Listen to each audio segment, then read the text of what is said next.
qiyomat kunida payg'ambarning hadislari bor.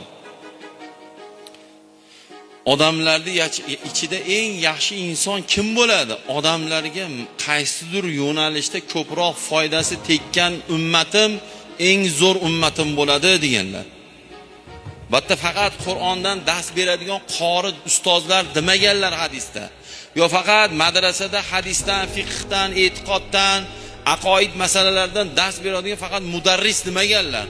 Anfa'uhum linnas, odamlarga foydasi tegadigan ummatim eng zo'ri deganlar.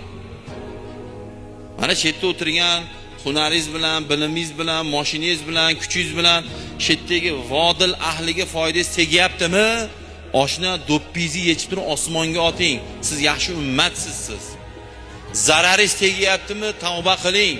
Siz yomon odamsiz. Hoji bo'lsangiz ham, shu tumanning qorisi bo'lsangiz ham, yo menga o'xshagan imomi bo'lsangiz ham, domlasi bo'lsangiz ham, kim bo'lsangiz ham zararimiz tegyaptimi?